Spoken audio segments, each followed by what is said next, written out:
Su proceso de razonamiento es uno que, aun siendo más refinado y expandido, es el mismo que fue usado por nuestras razas salvajes. Los sabios de la antigüedad, a través de experiencias ganadas de muchas civilizaciones, ya habían aprendido a comenzar con principios universales, el plano de la causalidad, y habían logrado llegar finalmente a ver, a comprender y a usar el verdadero proceso después de un sinnúmero de pruebas y verificaciones. Es el resultado de esta sabiduría adquirida lo que le imparte a Arjuna tan rápidamente como su avanzante inteligencia le va permitiendo. Es esta sabiduría y sus resultados lo que está delineado en la doctrina secreta o teosofía. Puesto que, si el estudiante ha de comprender la Bhagavad Gita, él debe comenzar con principios universales y, con lo universal siempre en mente, expandirse hacia todos los particulares. Tómese, por ejemplo, la primera oración del segundo párrafo de este capítulo.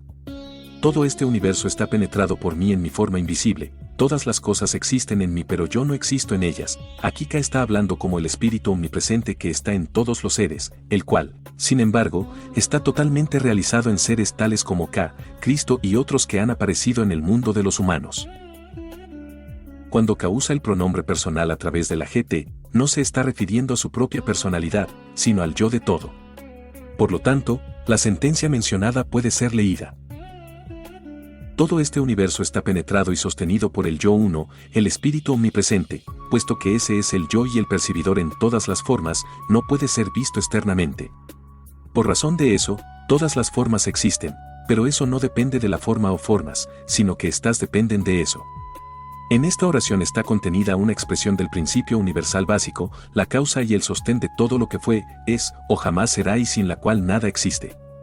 Siendo universal o omnipresente e infinito, ninguna forma de pensamiento puede definir eso, sin embargo la humanidad ha tratado siempre de definir lo infinito por sus conceptos finitos de la deidad. De aquí que haya los muchos dioses de diferentes épocas y diferentes pueblos, todos ídolos y cada uno de ellos hechos por el hombre, ya sean mentales o físicos. Son estas concepciones producidas por el hombre acerca de la deidad que han tendido siempre a erigir muros y divisiones entre los pueblos. Los dioses tribales y nacionales niegan y frustran una realización de la hermandad universal. La antigua enseñanza que Ka enuncia una vez más es que todas las formas de todo tipo proceden de una fuente universal, la vida de cada cual está escondida y sostenida por esa fuente, la vida una. El poder de percibir y de expandir su campo de percepción y de expresión es el mismo en todos los seres y en todas las formas, los grados de percepción y de expresión están manifestados en las innumerables clases de seres. Este es el poder que se encuentra detrás de toda evolución del desarrollo que procede de adentro hacia afuera. Ka procede a enunciar la ley bajo la cual todos los seres evolucionan, en las palabras, oh hijo de Kunt, al final de un kalpa todos los seres retornan al interior de mi naturaleza y entonces, de nuevo, en el comienzo de otro kalpa, yo causo que ellos evolucionen otra vez.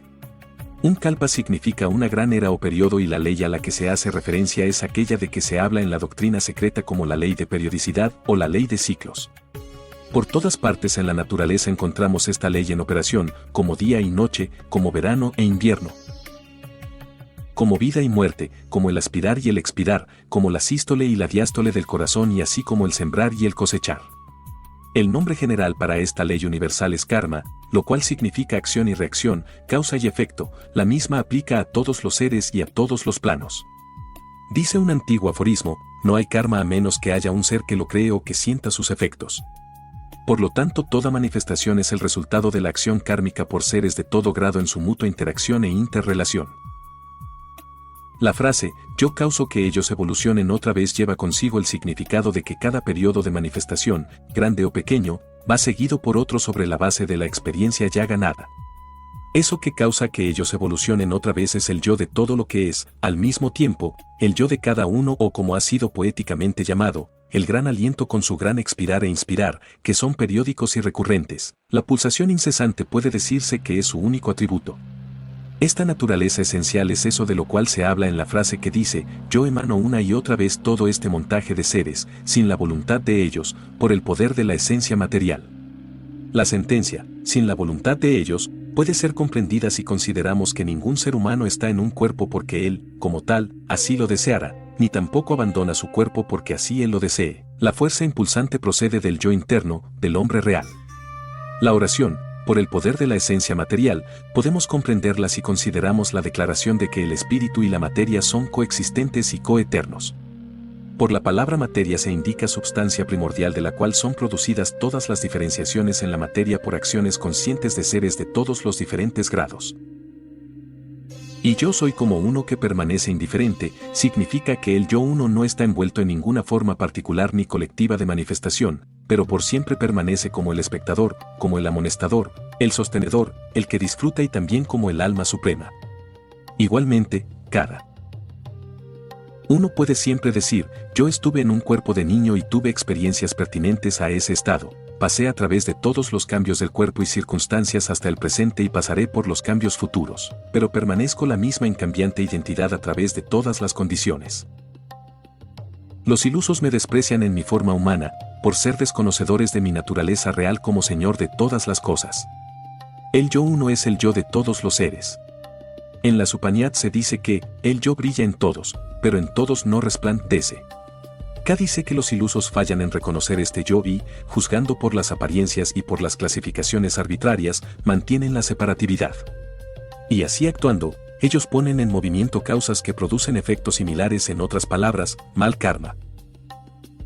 El resto de este capítulo presenta la recta comprensión del yo y de sus resultados, e igualmente a los resultados de una falsa e imperfecta comprensión.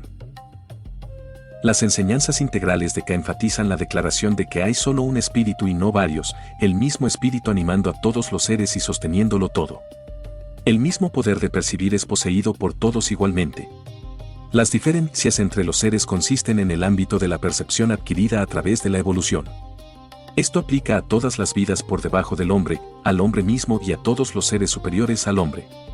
La voz del silencio dice que, la mente es como un espejo que acumula herrumbre mientras refleja, y que en otros escritos se habla de la mente como el espejo del alma.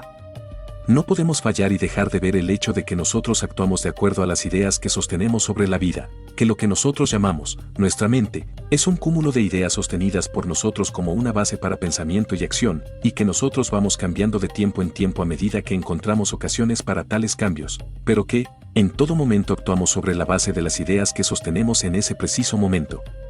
Las razones para la diferencia entre los seres humanos son tan solo las falsas, las imperfectas o las verdaderas ideas que forman la base del pensamiento y de acción. Estamos inclinados en aceptar y a sostener solo aquellas ideas que están de acuerdo con nuestros deseos personales. K presenta aquí un ejemplo de aquello que, entre nosotros, sería llamado un buen deseo, es decir, aquellos que están versados en los Vedas, cuyo deseo es por un goce personal del cielo, ellos, él dice, obtienen y gozan de ese cielo por un periodo de tiempo proporcional al de sus méritos y entonces se hunden de regreso a un nacimiento mortal. Él concluye diciendo, por lo tanto, aquellos que anhelan el logro de sus deseos, siguiendo los Vedas, obtienen una felicidad que viene y se va. Pero para aquellos que, pensando en mí como idéntico con todo y que constantemente me adoran, yo cargo el peso de la responsabilidad de su felicidad. Las palabras, constantemente me adoran, tienen una explicación más adelante, en el capítulo en donde él dice, lo que sea que hagas oh hijo de Cont, cualquier cosa que comas, cualquier cosa que sacrifiques, cualquier cosa que des, cualquier mortificación que ejecutes, encomiéndamelas todas a mí. La devoción verdadera es la devoción a un ideal. Aquí, el yo de todo es el ideal y la acción indicada es la de pensar y actuar a nombre de y como si fuera el yo uno en todas las cosas, sin autointerés en los resultados. Nosotros no estamos apegados a los resultados por nuestras acciones, sino por nuestros pensamientos. La libertad viene de la renunciación al autointerés en el fruto de esas acciones. Todo lo dicho anteriormente está incluido en el mandato final de K, habiendo tú obtenido este mundo finito y triste, adórame. Sírveme, fija tu corazón y tu mente en mí. Sé mi servidor, mi adorador, póstrate ante mí y así, unido a mí, en reposo, vendrás a mí. Capítulo X. El título dado es, Devoción por medio de las divinas perfecciones universales. Las palabras, divinas perfecciones universales tienen una significación que no es usualmente captada por el lector. Los hombres hablan de perfección desde el punto de vista de la imperfección y siempre en relación a las formas, las condiciones y las apariencias que están constantemente cambiando, al punto de que para la humanidad en general, el modelo de lo perfecto es una idea que está siempre alejándose y es elusiva, como igualmente ilusoria. Y aquí, otra vez, tal como nuestra ciencia moderna, nosotros razonamos partiendo desde lo particular a lo universal, en vez de desde lo universal a lo particular, sin percibir nunca que nada menos que la causa misma podrá conocerse a sí misma. Las disertaciones de Kant no hacen más que repetir aquello que había sido conocido antes a los hombres perfeccionados de todos los tiempos y aquello que todas las divinas encarnaciones ya han declarado. El hombre es idéntico con el absoluto y manifiesto y también con la deidad, como lo vemos manifiesto en la naturaleza. Nuestras doctrinas y nuestra educación nos llevan a pensar que somos inherentemente imperfectos, y si así lo fuéramos, nunca podríamos, por ningún medio, llegar a ser perfectos, pero si fuéramos inherentemente perfectos, podríamos ver, comprender y corregir algún conocimiento imperfecto y hacer uso de todas las fuerzas, porque es de fuerzas que estamos aquí tratando, no con formas, es con ideas, no con personas. Entonces, comenzaremos a comprender que hay solo una fuerza o poder, lo espiritual, y que todos los variados efectos de ese poder o fuerza que vemos y experimentamos son debidos a la dirección dada a ese poder por entidades conscientes que son de muchas clases en sus diferentes grados. Para comprender las perfecciones divinas, hay que aplicarlas universalmente, desde el punto de vista del yo uno, el yo de cada uno, el yo de todo. Mientras la GT es planteada en la forma de un diálogo entre K y Arjuna, así como entre un divino maestro y su discípulo y puede ser así entendido, el poema puede ser aplicado en otra forma. K es el yo superior en cada uno y Arjuna, la mente, el espejo de las impresiones externas, de tal manera, el diálogo puede tomarse provechosamente como el medio hacia la realización del yo, y a su ajuste y control de los componentes inferiores y fuerzas. La nota clave de la antigua enseñanza es que el poder creativo y sostenedor de todas las cosas y seres no es para ser buscado externamente, y tan solo puede ser encontrado en la raíz misma de la naturaleza de cada y todo ser. Como aparece en las Upanishads, el yo ser perforó las aberturas hacia afuera, por tanto uno mira hacia afuera, no dentro de sí mismo. Los sabios, que buscan lo eterno, miran hacia adentro, porque eso que vive y piensa en el hombre es el eterno peregrino, la DS. Entonces, para el estudiante es necesario reflexionar sobre las ideas de que él actúa por y como el yo de todo, que el poder de verlo todo y de conocerlo todo está potencialmente presente en él, es de hecho su yo verdadero. Entonces, por lo menos comprenderá que, cuando K dice, ni la asamblea de los dioses ni la de los reyes adeptos conocen mi origen porque yo soy el origen de todos los dioses y de mí proceden los adeptos. Soy el origen de todo, todas las cosas proceden de mí, él está hablando aquí del yo de todo y de cada uno, y que el origen de eso que es eterno e incambiable no puede ser descubierto, porque es ambos ser y no ser. Como lo señala Patanjali, el alma es el percibidor, es la visión misma, pura y simple y esta mira directamente las ideas. Esto quiere decir que cada ser humano tiene el poder de ver y de conocer todas las cosas, no importa cuán restringido pueda ser ese poder en cualquier ocasión, y que la restricción yace en las ideas más o menos estrechas a las que él se adhiere. 229. Las cuales forman la base para sus acciones. Este autolimitado ámbito de percepción no solo previene el ejercicio completo de sus poderes como yo, sino que actúa como una barrera al correcto entendimiento de su observación y experiencia, en consecuencia que, aún el hombre de hoy puede decir, yo soy el origen de todas las cosas proceden de mí, porque en lo que a él concierne, las ideas que él ha adoptado y la naturaleza que él ha adquirido, forman la base para todas las causas que él ponga en movimiento, mientras que, al mismo tiempo, constituyen su campo de observación y de experimentación de los efectos. Por el mismo poder que reside en el yo, el hombre crea el bien y el mal, la ilusión de la separatividad y todas las imperfecciones. Las perfecciones divinas son universales, y ellas pueden solamente ser alcanzadas actuando por y como el yo en todas las cosas. Este estado puede ser obtenido por una eliminación gradual de todas las bases de acción que crean la separatividad. Arjuna comienza diciéndose a sí mismo, acá, las características que, de acuerdo a él, pertenecen al máximo poder y sitial. Tú eres para Brahman, más allá de Brahman, tú eres la presencia eterna, el divino ser, todo penetrante, sin comienzo. Solo tú puedes conocerte a ti mismo por medio de tu yo. Solamente tú puedes declarar plenamente tus poderes divinos. ¿Cómo puedo yo, que pienso constantemente en ti, ser capaz de conocerte? ¿En qué particulares formas habré de meditar sobre ti? La respuesta comienza con, te voy a familiarizar con mis principales manifestaciones divinas, porque la extensión de mi naturaleza es infinita. Yo soy el ego que se asienta en los corazones de todos los seres, yo soy el comienzo, la mitad y el final de todas las cosas existentes.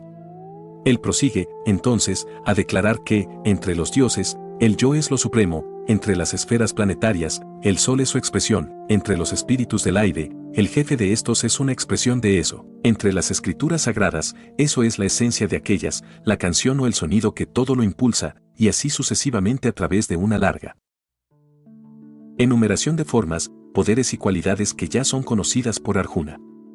Él termina diciendo, yo soy, o Arjuna, la simiente de todas las cosas existentes y no hay nada, ya sea animado e inanimado, que esté sin mí. Mis divinas manifestaciones no tienen fin, las muchas que yo he mencionado han sido dadas solo como ejemplo. También sabe que cualquier criatura que sea permanente, de buena fortuna o poderosa, nace de una porción de mi energía, pero ¿qué, oh Arjuna, has de hacer tú con tanto conocimiento como este? Yo he establecido este universo con una sola porción de mí mismo y sin embargo, permanezco separado. Arjuna le ha preguntado a K bajo qué forma particular debería el yo ser adorado.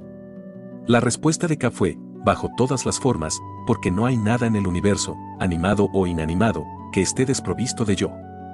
El buscador de la verdad y del conocimiento debe ver al yo uno en todas las cosas y todas las cosas en el yo, y entonces actuar por y como el yo de todo. Todas las escrituras sagradas están dirigidas al individuo porque es desde dentro del individuo, y solo del individuo, que la reforma puede comenzar y ha de ser llevada a cabo. El estudio y la aplicación de la GT tiende a derribar todas las ideas que están basadas en la separatividad, e inculca en el estudiante la idea de que el camino hacia el conocimiento de las divinas perfecciones yace en el servicio universal, sin distinción de castas, credo, sexo, color o raza. El autoconocimiento es la criatura de la acción benévola. Capítulo 11.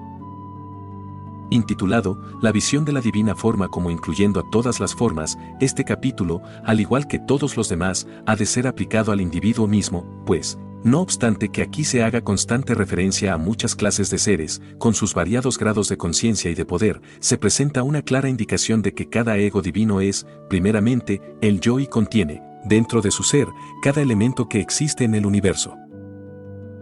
En este capítulo, Arjuna comienza diciendo lo siguiente, mi ilusión ha sido despejada por tus palabras, que tú, para la paz de mi alma has ido pronunciando en lo que concierne al misterio de Aditman, el espíritu. Él había percibido que el yo uno anima todas las formas de todo tipo, que el poder sostenedor, igual que el poder percibidor, está dentro de cada forma existente, pero él deseaba ver y comprender la forma o contenedor del yo, en otras palabras, los medios por los cuales el yo uno se enfocaba, por así decirlo, en las innumerables formas de existencia. K le da la clave a la respuesta en una sentencia, aquí, en mi cuerpo, contempla ahora, o buquea, todo el universo animado e inanimado reunido aquí en uno y también todo lo demás que tú deseas ver. Pero como con tus ojos naturales no eres capaz de verme, te daré el ojo divino. Aquí, se hace evidente que el cuerpo del que hablaba K era un cuerpo espiritual, ya que requería el uso de un ojo divino para verlo y también que Arjuna no podía percibir la más alta forma, a menos que él mismo poseyera semejante visión. La palabra cuerpo implica forma y sustancia y en esta relación habrá de significar la más alta y concebible materia o sustancia. Primordial, la que para nosotros ha de ser comprendida como luminosidad y energía, la fuente de toda luz y de todo poder. Las palabras, la divina forma como incluyendo todas las formas, implica que no hay más formas que las incluidas en la divina forma, de lo cual puede deducirse que el sustrato de cada forma es la misma sustancia primordial de la que se habla en este capítulo como la forma divina y de que cada ser posee una forma divina la cual contiene dentro de sí potencialmente todo poder y todo elemento. En esta antigua enseñanza puede encontrarse la verdadera base de la evolución, o sea, un desenvolvimiento de adentro hacia afuera. Las porciones descriptivas de este capítulo pueden ser mejor comprendidas si el estudiante lleva en mente que la GT, como la tenemos hoy en nuestro idioma, es una versión del sánscrito, siendo, este último, un idioma científico cuyas letras tienen un valor numérico, con un correspondiente sonido y significado, mientras que nuestro idioma es el de un pueblo guerrero y mercader, con una gran pobreza de términos para todo lo que esté más allá de lo físico. Uno no cometerá, por lo tanto, el error de pensar que tales descripciones son debidas a infantilismos o a una imaginación ignorante, sino que en realidad son debidas a un conocimiento de poderes, fuerzas, seres y estados de conciencia.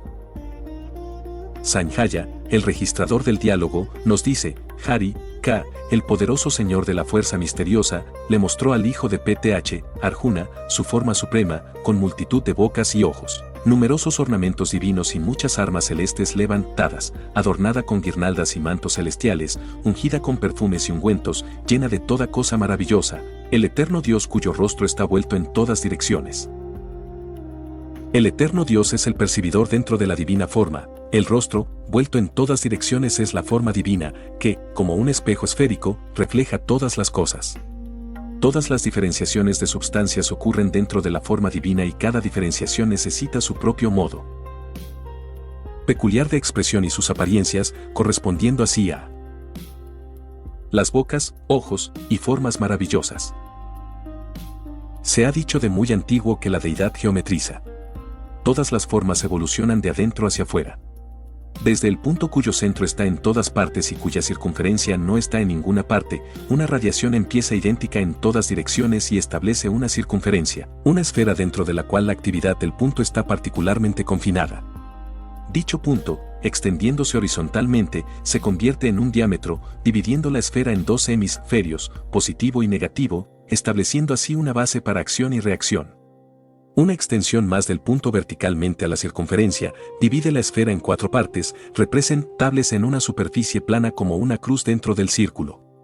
Recordando que estas extensiones del punto o centro son líneas de fuerzas procedentes del centro y tendientes a retornar a él, podemos concebir, entonces, el comienzo de una revolución de la esfera en donde los extremos de las líneas verticales y horizontales se extienden, la una sobre la otra, formando, primero, la cruz con asas y, finalmente, el cuadrado dentro del círculo, en realidad un cubo o una figura de 6 lados dentro de la esfera. Si al cubo se le mira de cualquiera de los lados, nos dará la apariencia de 4 ángulos que, si pudiéramos concebir como siendo puntos luminosos equidistantes del centro brillante, podrían verse como una estrella de 4 puntas, el signo y símbolo del reino animal.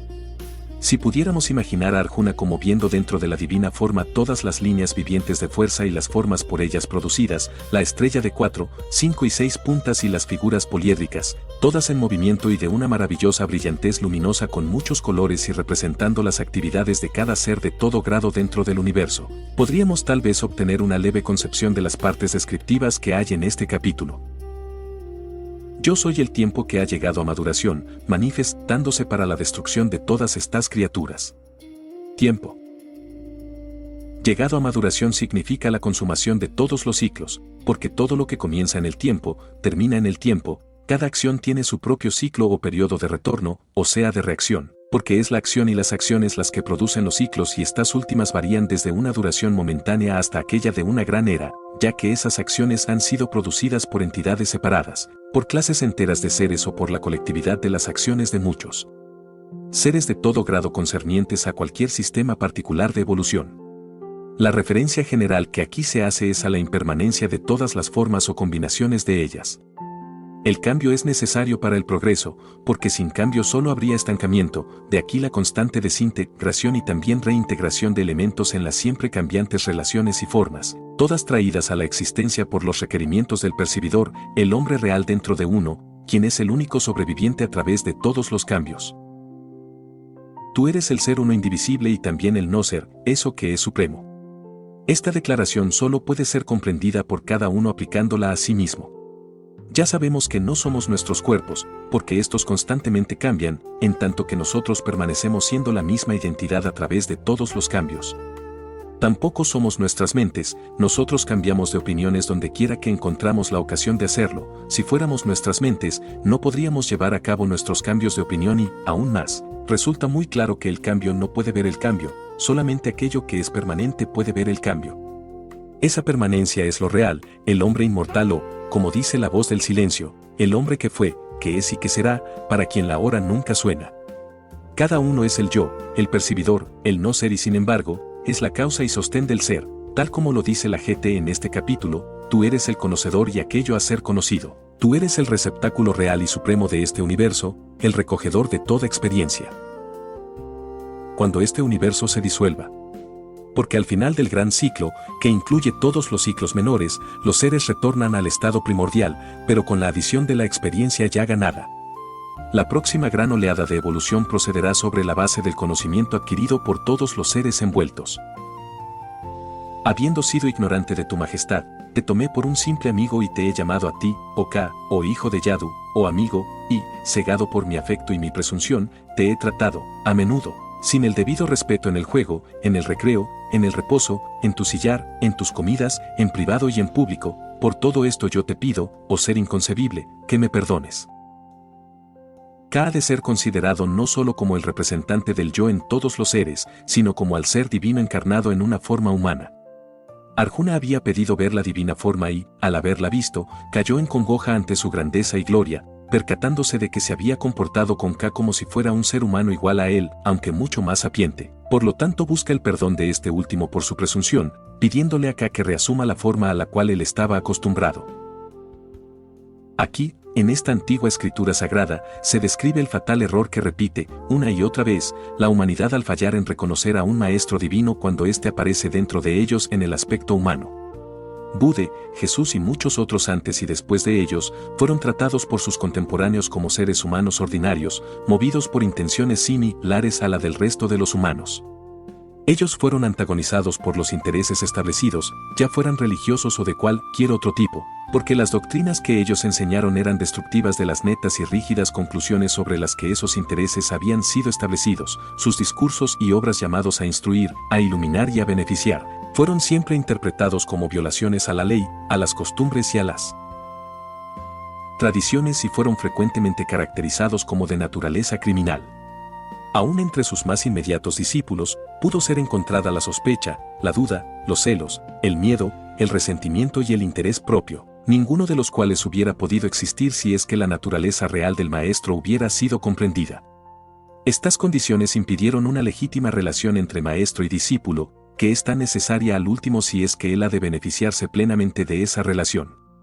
Es verdad que todos los discípulos aprendieron algo a pesar de sus defectos, pero, es también verdad que la falta de percepción intuitiva de la naturaleza divina de sus maestros fue el factor más importante en el fracaso de esos discípulos de verdaderamente transmitir las enseñanzas que ellos habían recibido, porque esa carencia cerró la puerta dentro de ellos mismos a través de la cual habría de venir la iluminación divina. Aún el mismo Arjuna, el leal y devoto discípulo como siempre lo fue, había fallado en percibir la naturaleza maravillosa de su maestro. Y no fue hasta que el maestro, por su propio poder y favor, causó que se abriera el divino ojo en Arjuna, que la habilidad de ver dentro de ese plano de sustancia fue ganada. Es lógico suponer que Arjuna había arribado, por su inconmovible confianza y devoción constante, a ese estado de desarrollo donde semejante ayuda era merecida. Estaría bien que los estudiantes de teosofía consideraran si es que ellos no habrían hecho un error similar con aquellos que trajeron el mensaje de la teosofía al mundo occidental y, como tal, mantuvieron cerrada la única puerta a través de la cual la ayuda directa podía haber venido. En la última porción del capítulo K dice, yo no soy visible ni siquiera como me he mostrado a ti, ni por el estudio de los Vedas, escrituras sagradas, ni por las mortificaciones, ni por las limosnas que se dan, ni por los sacrificios. Yo soy solo alcanzable y visible y conocible, en verdad, por medio de esa devoción que me tiene a mí solo como el objetivo. Lo siguiente, que fue escrito por uno de los maestros, puede servir de explicación para el párrafo anterior. Vara, que es el espíritu en el hombre, permanece intocado por todo problema, obra, fruto de las obras o por los deseos, cuando una firme posición ha sido asumida, teniendo en vista como fin alcanzar la unión con el espíritu. A través de la concentración, ese espíritu, viene en ayuda del yo inferior y lo eleva gradualmente a planos superiores. Esa firme posición y concentración son una y la misma cosa, ello significa la devoción de toda una vida, un actuar por y como el yo de todas las cosas. Aquel cuyas acciones son para mí solo, que me estima a mí como la meta suprema, que es mi solo servidor, sin apegos a los resultados de la acción y es libre de animosidad hacia toda criatura, ese ciertamente viene a mí, oh hijo de Pu. Capítulo 12. La palabra fe, como se le usa en este capítulo, tiene un significado mucho más profundo que el que se le da usualmente. Tener fe es el de mantener una convicción de la verdad de aquello sobre el cual uno ha fijado su fe. En el mundo hay muchas fes, algunas han sido adoptadas debido a la ignorancia, a la credulidad y a la superstición, otras, porque ellas son atractivas a los deseos de sus seguidores, otras, igualmente, por las verdades parciales que contienen.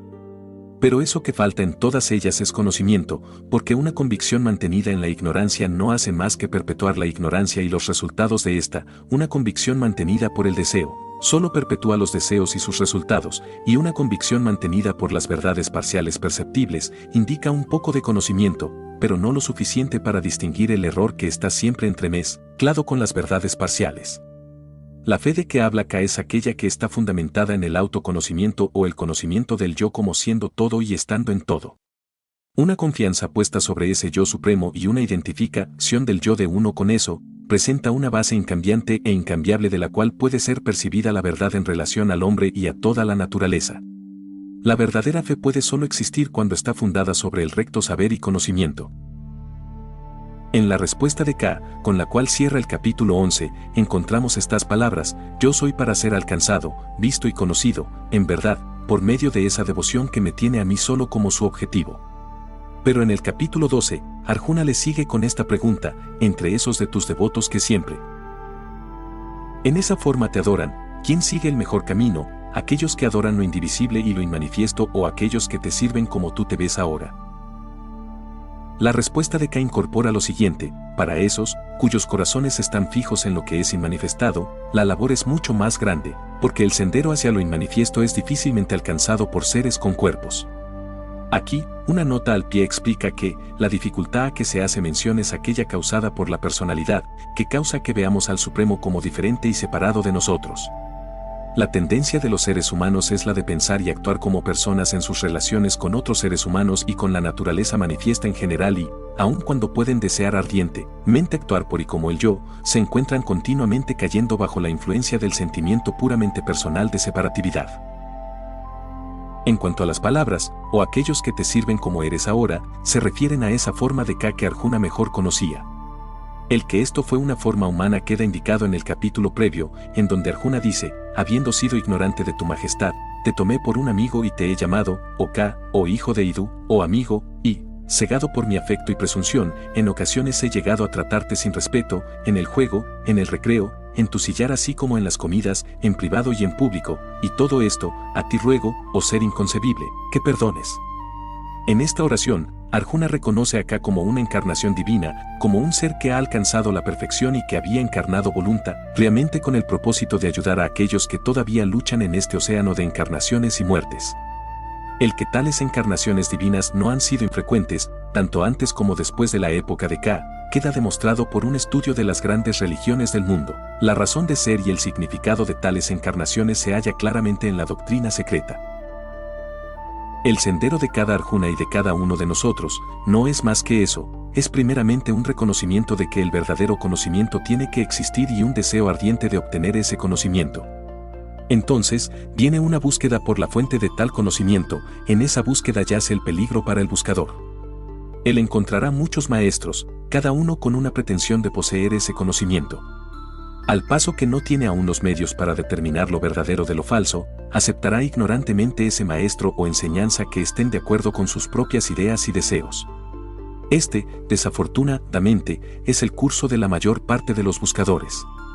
Pero también habremos de encontrar a otros que examinan cuidadosamente las bases fundamentales de las enseñanzas ofrecidas y que aceptarán solo aquellas cuyas proposiciones fundamentales pueden ser aplicadas universalmente, de manera que su verdad se hace autoevidente. Un resumen de los capítulos anteriores mostrará que K le señaló a Arjuna las varias formas de creencias y prácticas o de devoción seguidas por los hombres, y que todas estas, aunque solo parciales y erróneas, al final conducirán todas a la verdad una, si es que el buscador fue sincero y devoto en su búsqueda de ella.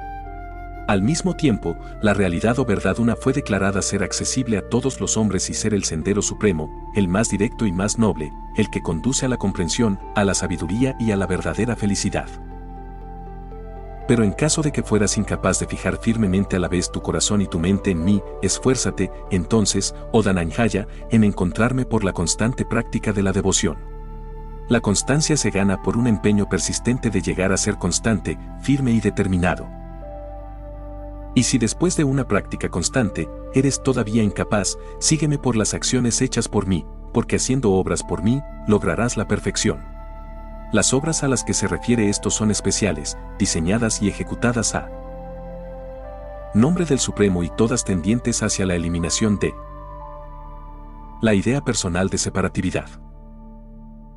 Pero, si aún no estás a la altura de esto, entonces, por auto-restricción, ofréceme a mí todo lo que hagas, tanto tus éxitos como tus fracasos, abandonando así en mí el fruto de cada acción. Pues, el conocimiento es mejor que la práctica constante, la meditación es superior al conocimiento, la renunciación del fruto de la acción es superior a la meditación, y la emancipación final es el resultado inmediato de tal renunciación. Se ha dicho que la fuente de todos los seres es una, que el objetivo es uno, pero que el sendero varía con cada peregrino. Por lo tanto, cada peregrino se encuentra en un punto de su evolución o desarrollo en el que uno u otro de los pasos aquí presentados está al alcance. Cada uno de estos pasos es aquí mostrado como conducente a la dirección de la meta, pero el aspirante ha de verlo solamente como pasos, siendo la condición para su éxito de que él por siempre mantenga a la vista su meta, la unión con el yo superior.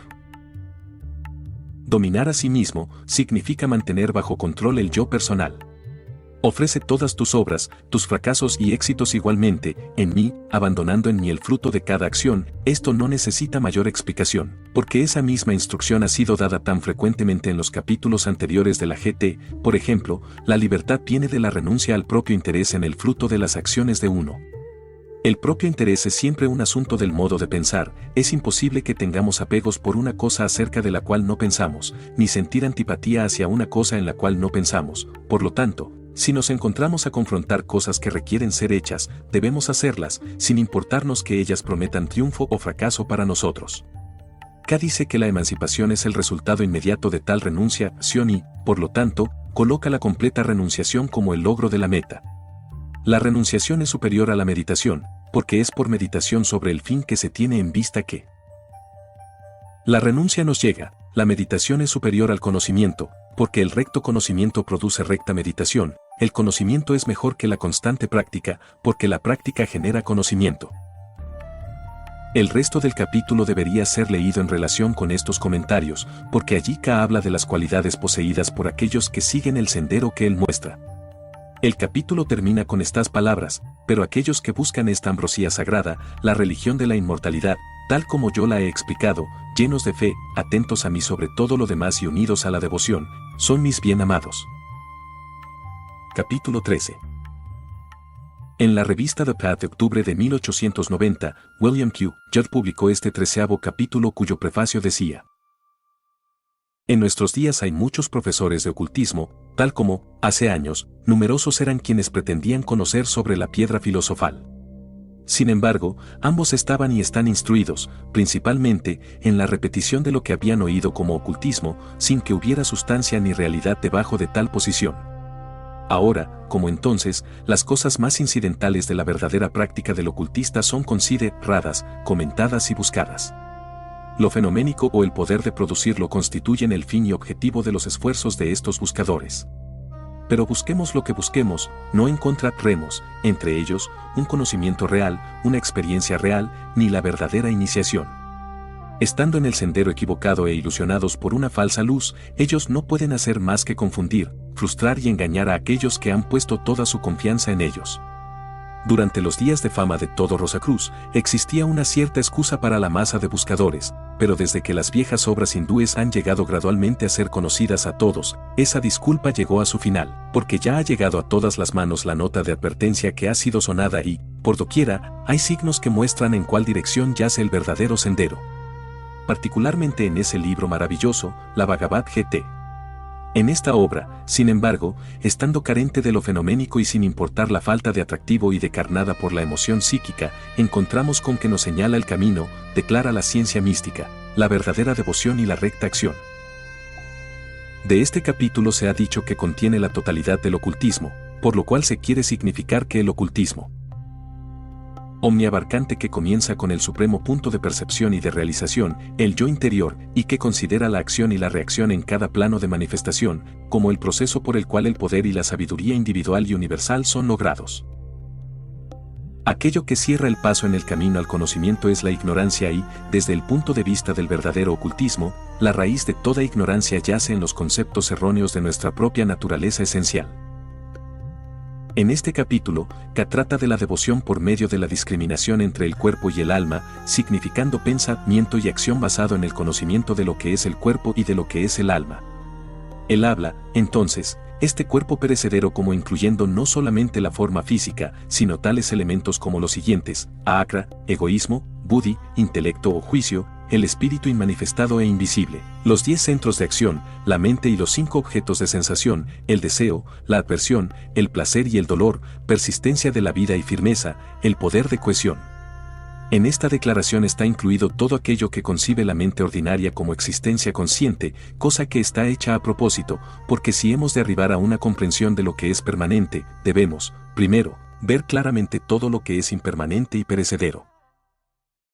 En las divisiones dadas por K, a ahakra se le da el primer lugar porque en él ha de ser encontrada la causa principal de todas las diferencias. Ahakra es la tendencia de identificarnos con las formas y las condiciones, de ese apego de autoidentificación proceden todas las variantes, el intelecto o juicio se basa sobre esa autoidentificación, como son todas las simpatías y las antipatías, las modalidades y los canales de acción.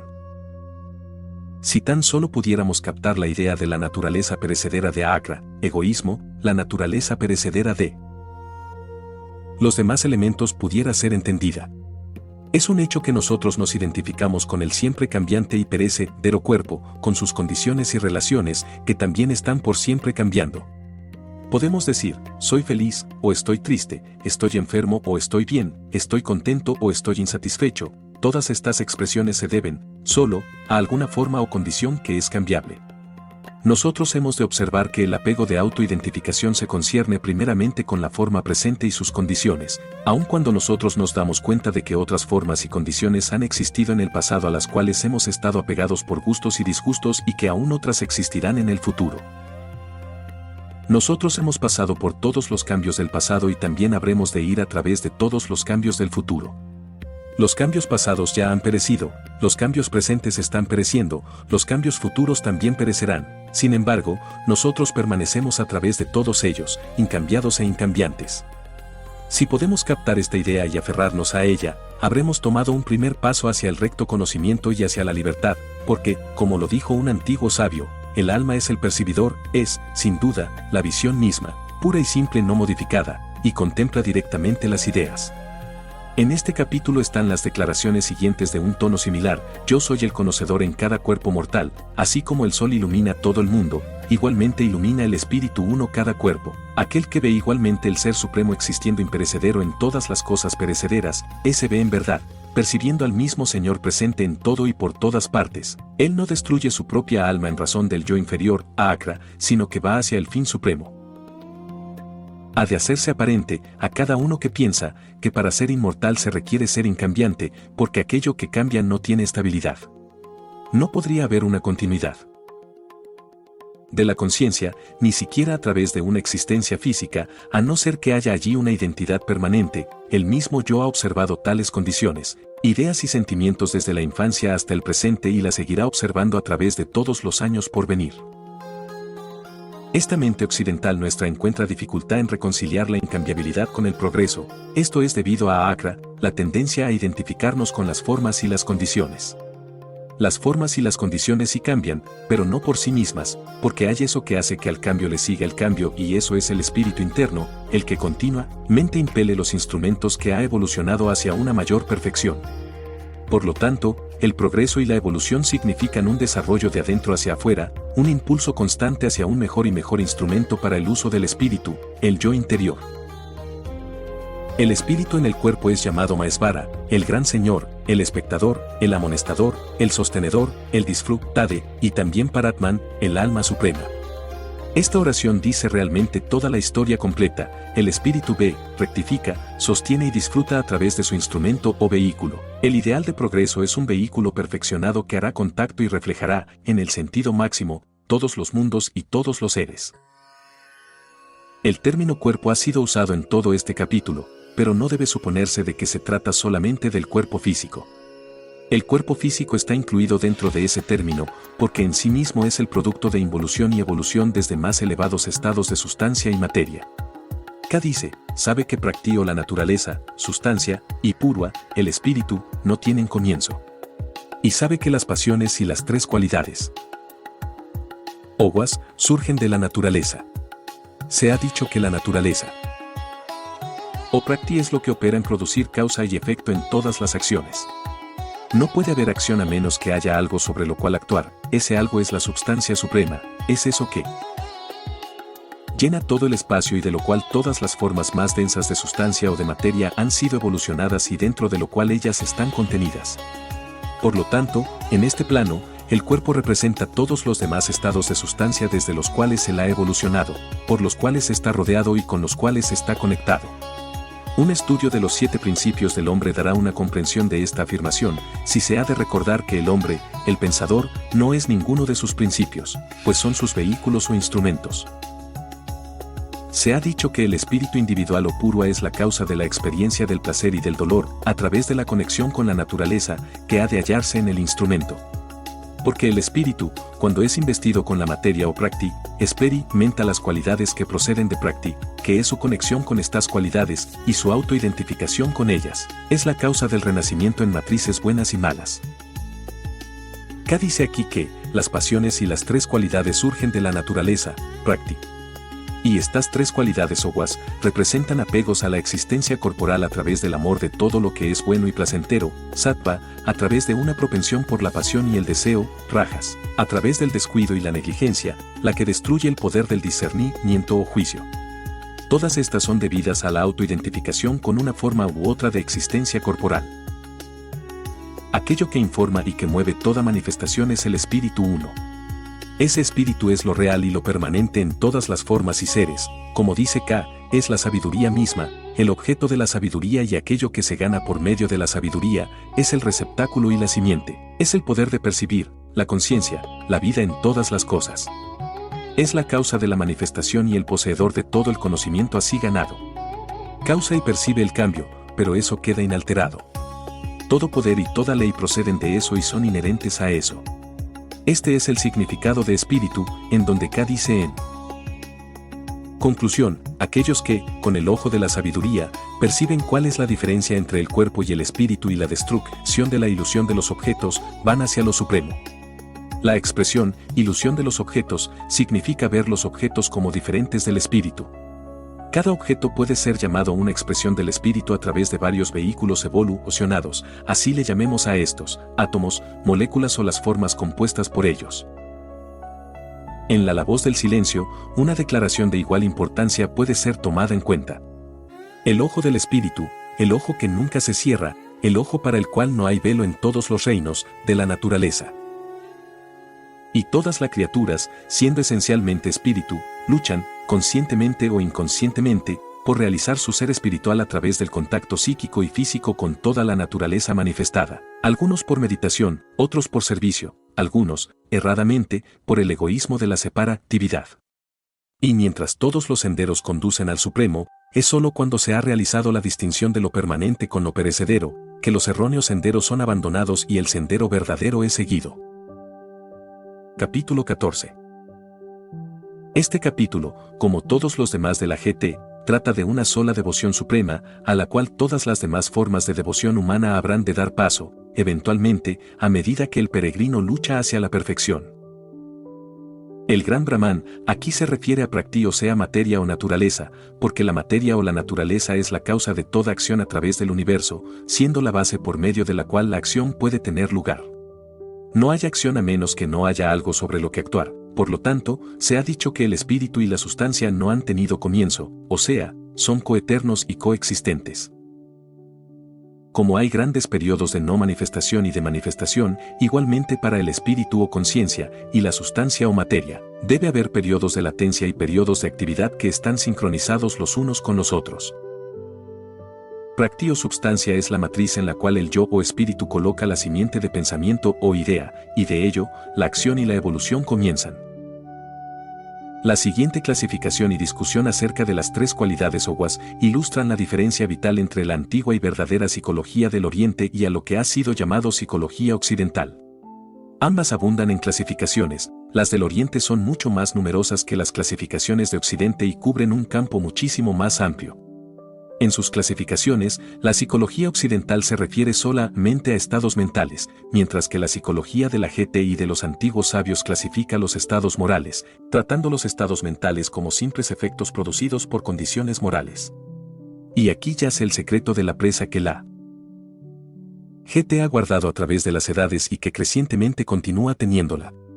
Presenta al desnudo insospechadas bases de error y descubre las más sutiles formas de autoilusión, marcando el verdadero curso en una forma tan cuidadosa que la mente más torpe no puede fallar en captar la clara percepción del sendero hacia el verdadero conocimiento. Las tres grandes cualidades o guas llamadas sattva, rajas y tamas, que significan luz o verdad, pasión o deseo, e indiferencia u oscuridad, nacen de la naturaleza, atando el alma imperecedera al cuerpo. La atadura es por apego del yo o alma a esas cualidades como se les percibe en la naturaleza. La cualidad de sattva ata al renacimiento a través del apego al conocimiento y a aquello que es placentero. El fruto de las rectas acciones pertenece a sattva. Rajas es de la naturaleza del deseo y produce sed y predisposición. Ella ata el alma a través de la acción y sus consecuencias. Siendo separativa y compulsiva en su cualidad, su fruto se recoge con dolor. Tamas es de la naturaleza de la indiferencia u oscuridad, y como dice el capítulo, es la engañadora de todas las criaturas. Ella aprisiona al ego en un cuerpo a través de la insensatez atolondrada, del sueño y la vagancia, la ignorancia, la ilusión y la insensatez existen cuando tamas prevalece. Estando cada ser humano apegado a la existencia física a través de estas cualidades, no debe suponerse, por ello, que cada una de estas cualidades está presente en un individuo y ausente en los otros, pues estas tres cualidades o guas pertenecen a la naturaleza y cada ser viviente las comparte. Las diferencias entre los seres humanos se encuentran en los grados de atracción que cada uno tiene por una u otra de las cualidades. Como relata el capítulo, cuando tamas y rajas sucumben, sattva prevalece. Cuando sattva y tamas están escondidas, entonces rajas prevalece. Cuando sattva y rajas disminuyen, entonces tamas es la que predomina.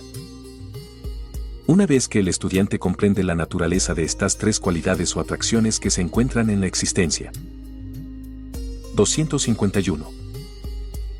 Física, él está preparado para examinar su propia disposición en relación a ellas. ¿Tiene él una claridad de percepción? ¿Es el de una naturaleza pacífica y tranquila? ¿Está él apegado al conocimiento y a aquello que es agradable? Si es así, la cualidad de sattva está allí en algún grado, aun si fuera por un momento. Para el individuo, sattva es aquello que le parece bueno a él, aun cuando su cualidad prevaleciente sea rajas o tamas, e igualmente la abeja busca y aprecia la dulzura en la flor, aunque ella es ignorante de la naturaleza de la flor o de su propósito. En tanto que cada forma en los tres reinos de la naturaleza tiene su propia cualidad peculiar, ya sea conscientemente o inconscientemente expresado. Aún las percepciones de estas cualidades dependen de la naturaleza del percibidor, de su comprensión y conocimiento.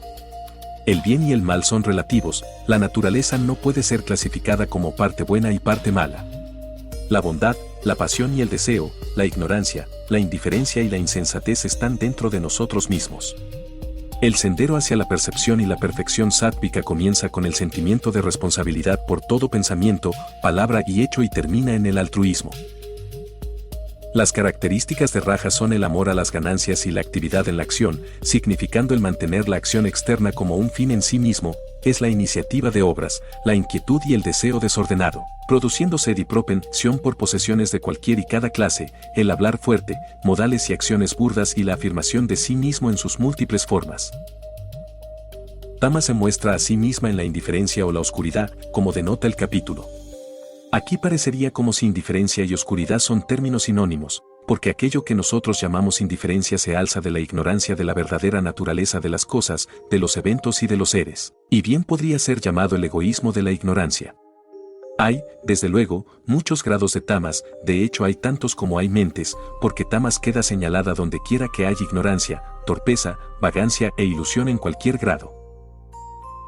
En tanto que uno puede expresar las cualidades sátvica, rajásica o sátvica tamásica o rajásica, sátvica, tamásica o tamásica rajásica, en variables y variantes grados en diferentes ocasiones de acuerdo a cómo uno se haya dejado llevar por los sentimientos personales. Aún el mismo sattva puede ser de la clase que representa una forma inofensiva de egoísmo, el amor por el conocimiento, por la bondad y por lo agradable para uno mismo, o la ejecución de acciones rectas por el beneficio que le sigue a estas, al paso que traen una existencia placentera y de bienestar. Los resultados obtenidos de ellas son, sin embargo, temporales, mientras que, al mismo tiempo, atan a uno a la existencia física. El más alto sendero y aquel que conduce a la emancipación es el apartarse de las tres cualidades. desde luego no hay en realidad un apartamiento posible en el sentido ordinario de la palabra. Apartarse significa aquí el no identificarse con ellas. Esa acra, el autoidentificante apego con las siempre cambiantes formas, condiciones y relaciones de la existencia física, lo que hace la verdadera separación y ata a los hombres al renacimiento en un mundo como este, que ellos hacen de infinitamente mayor sufrimiento que de gozo. Aquel, oh hijo de Pu, que no odia estas tres cualidades, la iluminación, la acción y la ilusión, cuando éstas aparecen, ni las añora cuando ellas desaparecen, es quien, como uno que no pertenece a ningún partido, se asienta como el que es indiferente a las tres cualidades y no es perturbado por ellas y que, habiéndose persuadido ya, de que las tres cualidades existen, no está movido por ellas, y es ecuánime en el dolor y en el placer con aquellos que tienen gustos y disgustos, es el mismo. Si lo alaban o lo culpan, permanece ecuánime en el honor o la desgracia, y es el mismo, hacia el lado amistoso o el lado inamistoso, que se envuelve solamente en las acciones que son necesarias. Semejante ser es uno que ha superado las tres cualidades.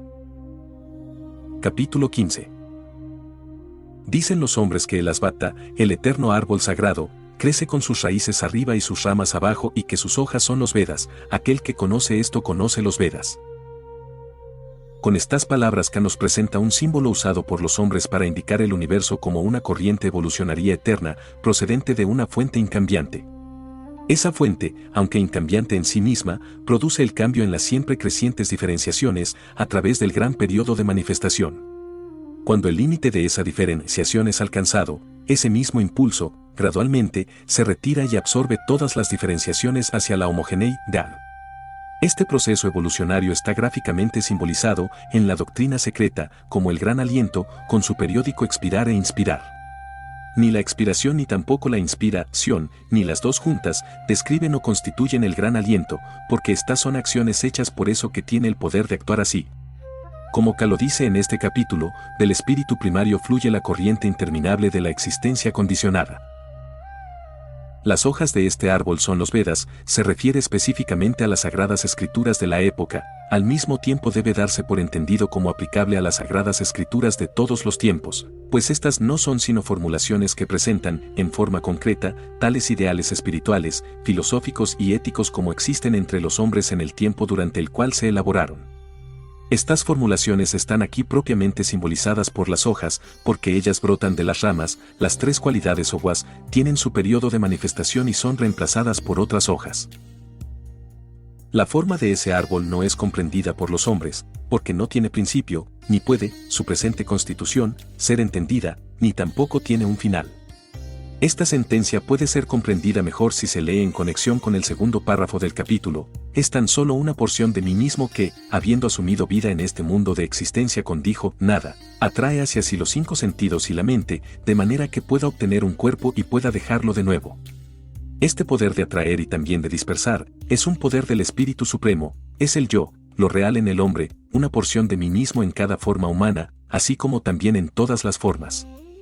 Por lo tanto, esto no es comprendido por los hombres que están atados por Akra, la tendencia autoidentificante del capítulo 13, pero que puede ser realizada por aquellos que están libres del orgullo del yo y cuya discriminación es perfeccionada y que han prevalecido sobre la falla del apego a la acción, que están constantemente ocupados en la devoción a la meditación sobre el Espíritu Supremo, que han renunciado al deseo y están libres de influencia de los pares de opuestos, conocidos como placer y dolor.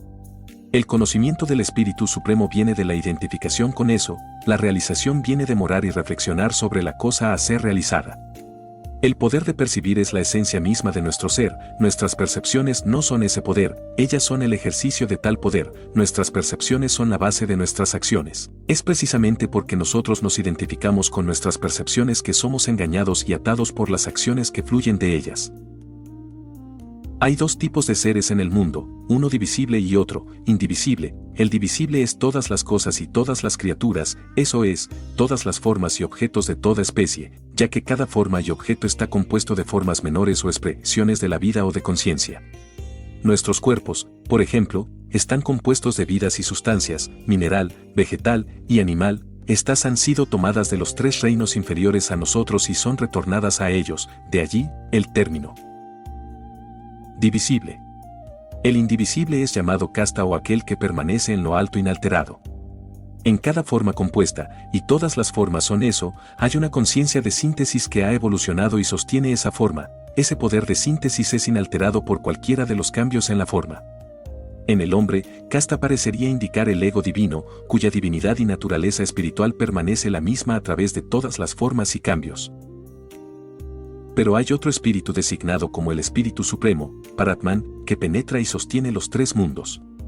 Como yo estoy por encima de lo divisible y soy superior a lo indivisible, por lo tanto, ya sea en el mundo que en los Vedas, soy conocido como el Espíritu Supremo.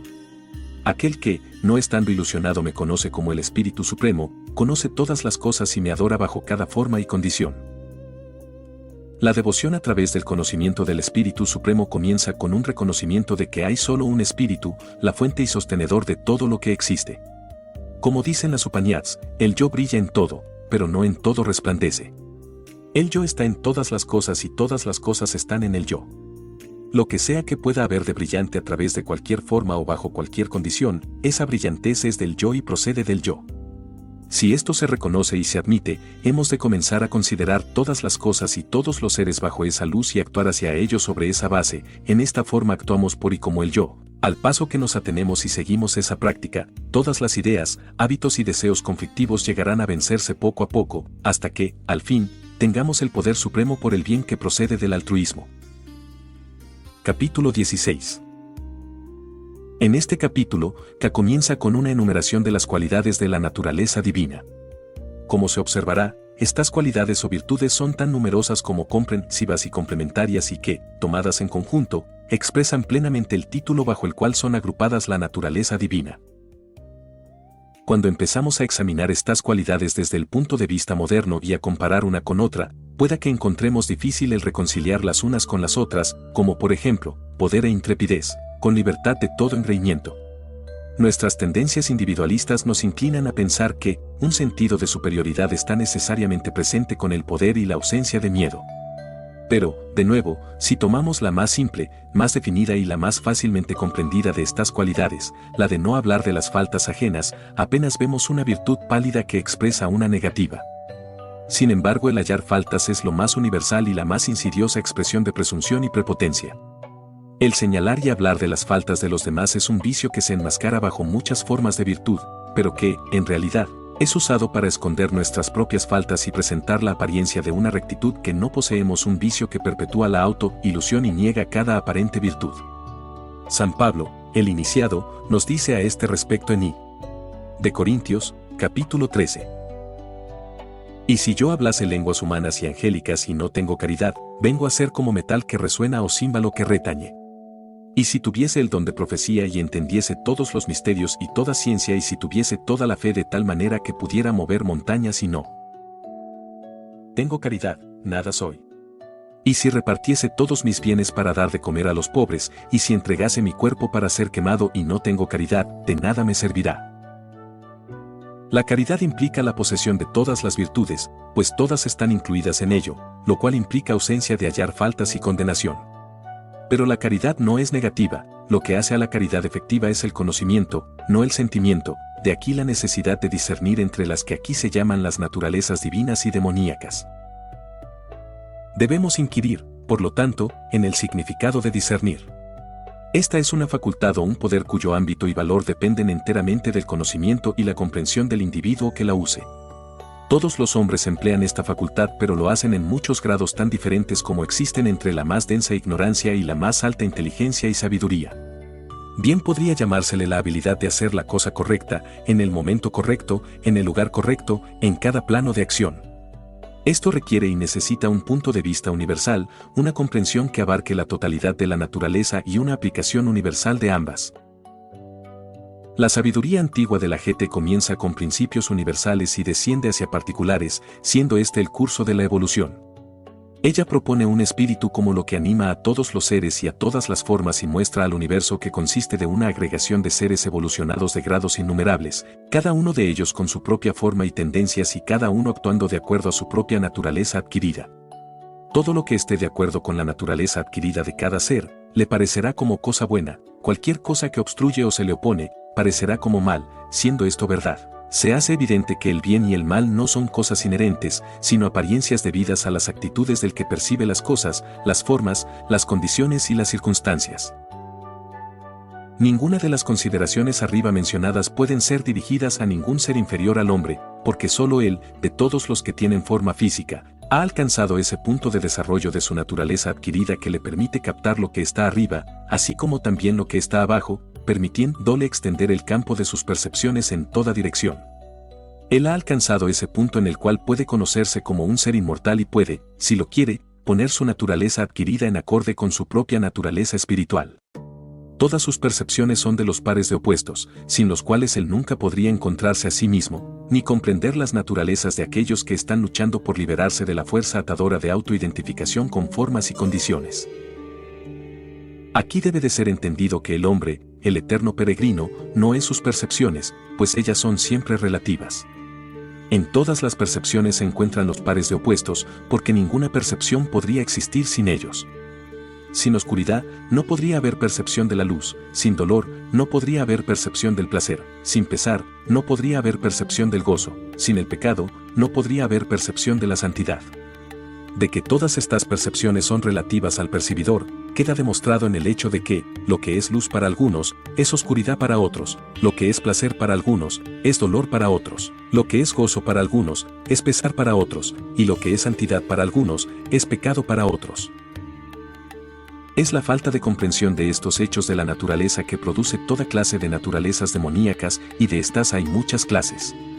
Hay muchos que no conocen la naturaleza de la acción, ni el cesar de la acción, aquellos que niegan que el universo contenga alguna verdad, diciendo que no está gobernado por la ley, declarando que él mismo no tiene espíritu, aquellos que buscan por medio de la injusticia y la acumulación de las riquezas para la gratificación de sus propias lujurias y apetitos, y hay aquellos que se estiman muy altamente a ellos mismos, voluntariosos y llenos de orgullo, están siempre en pos de las riquezas, ellos practican todo culto con hipocresía y ni siquiera de acuerdo al ritual, aquello de lo que se conoce, sino solo para la exhibición externa, y gratificándose en el orgullo, egoísmo, ostentación, poder, lujuria, el enojo. Ellos me detestan, al espíritu uno, que estoy en sus cuerpos y en los cuerpos de los demás.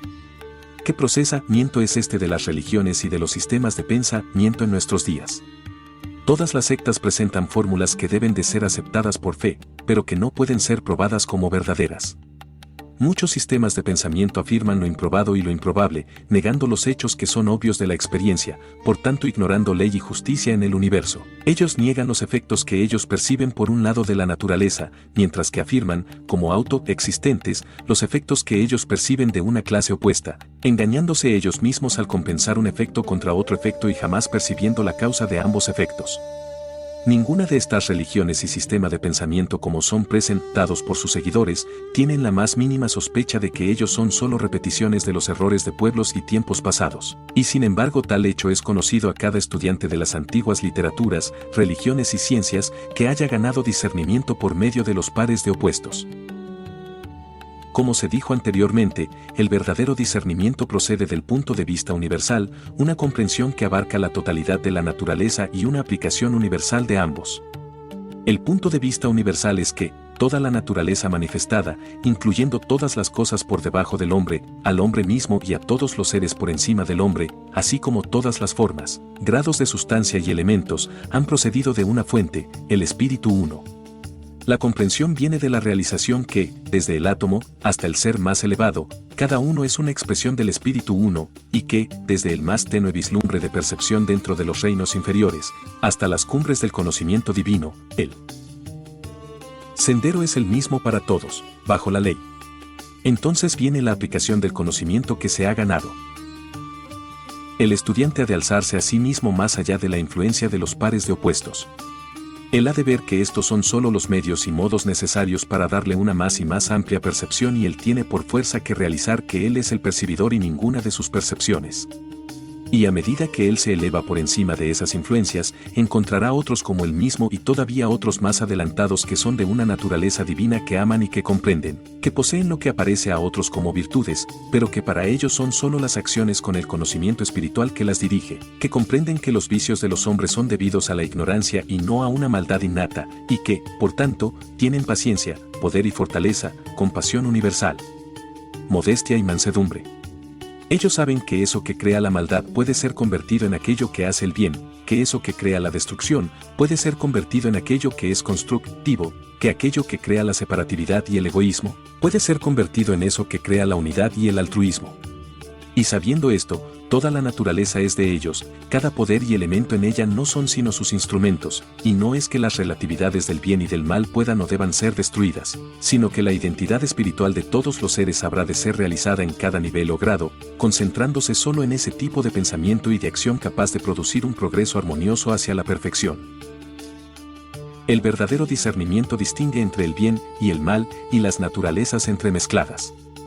Sabe que todos los seres humanos son inherentemente perfeccionables y que las imperfecciones existen solo en la naturaleza inferior adquirida, que mientras esta naturaleza adquirida se exhibe en acciones, su raíz yace en tendencias estimuladas por conceptos limitados y erróneos.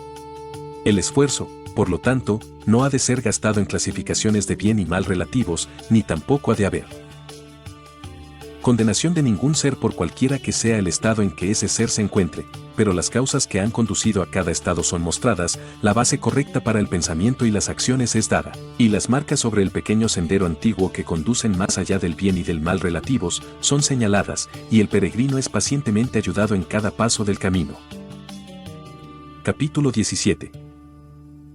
El capítulo 12 trata de la devoción a través de la fe fundada en el conocimiento del Espíritu Supremo. El presente capítulo explica la naturaleza de la fe de aquellos que, mientras descuidan los preceptos de las Escrituras, el registro del sagrado conocimiento, sin embargo adoran con fe. K dice que la fe de los mortales es de tres clases y nace de su propia disposición y que esta fe participa de las cualidades de sattva, verdad, rajas, acción, y tamas, indiferencia.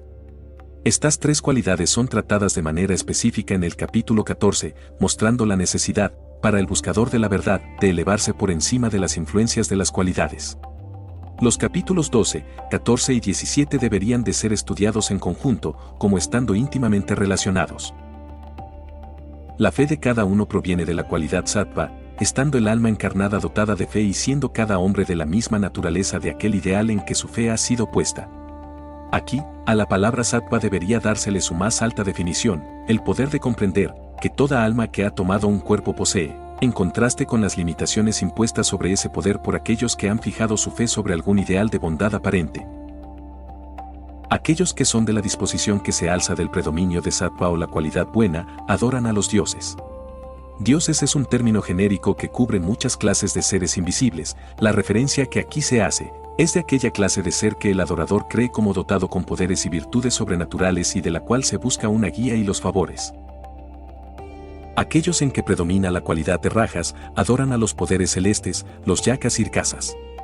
Esto es, aquellos en los que el deseo por las posesiones y logros personales y egoístas prevalece, buscan la ayuda y atraen seres elementales que, en una forma irresponsable, ayudan en tales logros. En otras palabras, en donde la cualidad de rajas prevalece, toda fuerza externa que pueda ayudar en la ejecución de los deseos es buscada y bien recibida, sin importar cuál sea su naturaleza o el mal efecto que pueda tener sobre otros.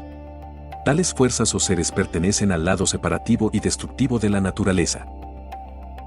Otros hombres, en quien la oscura cualidad de indiferencia o de tamas predomina, adoran los poderes elementales y los fantasmas de las personas muertas. Aquí, los poderes elementales son aquellos de las clases más bajas y entre ellos se encuentran los llamados espíritus de la sesión espiritista, galvanizados en una ficticia representación de vida y de inteligencia dada por los médiums y los que allí se han reunido. Esta más baja clase de elementarios y elementales pertenece a la parte más grosera de la naturaleza invisible, la que está más próxima a lo físico y la más fácilmente activada. La apertura de las puertas a esta clase surge de la ignorancia de la verdadera naturaleza del hombre y hace posible esa ilusión que fija la fe sobre influencias impermanentes, irresponsables y vampirizantes. Tamas también predomina en aquellos que practican la severa automortificación, están llenos de hipocresía y orgullo, añorando cosas del pasado y deseando que venga más. Ellos, llenos de ilusión, torturan los poderes y las facultades que están en el cuerpo y a mí también, que estoy en el receso más recóndito del corazón, sabe que ellos son de una tendencia infernal. Es un asunto de conocimiento común el que muchas clases de torturas y castigos autoinfligidos prevalecen entre ciertos devotos en el Oriente como una forma de desarrollo y que, aun entre los pueblos occidentales, una idea similar en un tiempo prevaleció extensamente y probablemente aún existe en algunos ámbitos. No hay duda que estas prácticas tuvieron su origen en una mala interpretación de una frase frecuentemente usada en las antiguas escrituras, la mortificación del cuerpo. Y en este capítulo que establece claramente el verdadero significado de esta frase con las siguientes palabras: honrando a los dioses, seres más elevados que el hombre, los brahmanes, aquellos que tienen el divino conocimiento, los maestros del conocimiento, y los sabios, la pureza, la rectitud, la castidad y la inofensividad son llamadas mortificaciones del cuerpo. Que esta sea la verdadera definición de la frase es demostrado en el hecho de que el cuerpo en sí es incapaz de acción, siendo meramente un agregado organizado de materia física usado y controlado por el pensador y actor interno. Es este pensador y actor el que necesita cambiar el modo de pensamiento y acción. Al cambiar de un modo de pensamiento y acción a otro de una clase opuesta, el hombre se encuentra a sí mismo en guerra con hábitos que él mismo estableció. Estos tienen que ser desestablecidos por la institución de hábitos que estén de acuerdo con sus cambiadas bases. En un sentido verdadero, esta es la mortificación del cuerpo, pero hecha de adentro afuera, no por ningún medio externo. Igualmente, las austeridades del hablar no consisten de una severidad en el tono y en la conducta, y un desprecio puritánico para el mortal común y corriente y sus intereses, lo cual sería solo un estado resultante de una arrogancia que crece desde lo interno, sino que son disciplinas practicadas y que se muestran en un hablar manso que no causa ninguna ansiedad, que es veraz y amistoso, y con diligencia en la lectura de las escrituras sagradas. La mortificación de la mente no es efectuada por penitencias y oraciones que son impuestas, ni tampoco por ofrendas a ninguna supuesta deidad, sino por la serenidad de mente, el suave carácter, el silencio, el dominio de sí mismo y una conducta absolutamente recta y sincera. El capítulo continúa diciendo lo siguiente: esta triple mortificación o austeridad, practicada con una fe suprema y por aquellos que no anhelan recompensa, es de la cualidad de sattva. Pero esa austeridad que es practicada con hipocresía, con el objeto de obtener respeto para uno mismo o por fama o favores y que es incierta y perteneciendo enteramente a este mundo, es de la cualidad de rajas. Aquellas austeridades que son practicadas simplemente para herir a sí mismo o como resultado de un falso juicio o para herir a otros, son de la cualidad de tamas.